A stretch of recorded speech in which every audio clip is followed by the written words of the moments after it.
В общем, у нас пришла метель, как, в принципе, и обещали. А вон тех домов вообще не видно уже. Хотя они там есть. Ну вот, там что-то есть. Очертание какое-то. А так вообще все. Утром он, получается, шел мелкий, но не так сильно. А сейчас прям метет.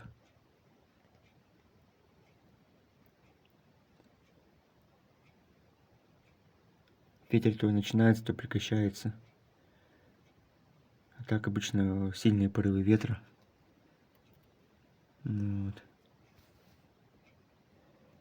Неизвестно, что будет вечером, что будет завтра. Ну, по крайней мере, дорожки уже точно все в снегу. Вот там тоже вообще домов. О, как метет. Вот там домов вообще не видно. Хотя они там есть. Там тоже кое-как виднеются.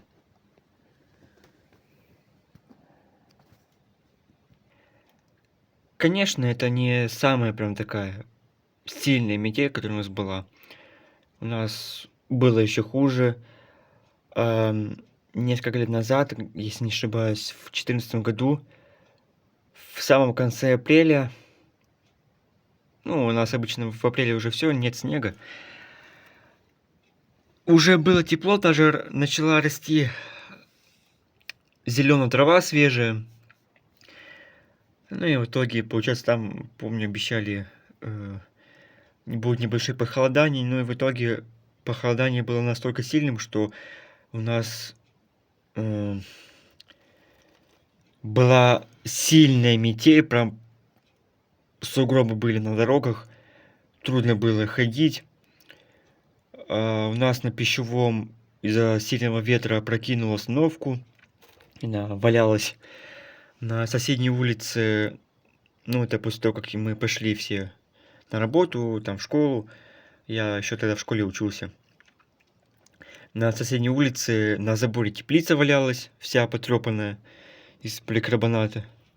Я иду такой просто в шоке, как она так вообще улетела. Хотя, в принципе, легко. Если там где-нибудь открыла форточку, то ветер залетел и все, ее подняло. Или, может быть, закрепили плохо ее. Кто знает. Ну вот. У меня вот там тоже стоял домик, получается, до этого вот здесь. Ну, как, не домик, а шалаш, там, короче, посрывало все листы с крыши. Ну, сейчас это уже другой домик у меня. И вот. А так у нас, в принципе, вроде бы все цело было. Вот. Вон там торчит макушка елки.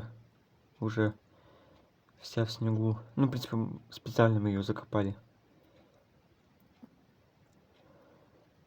Вот такие вот дела.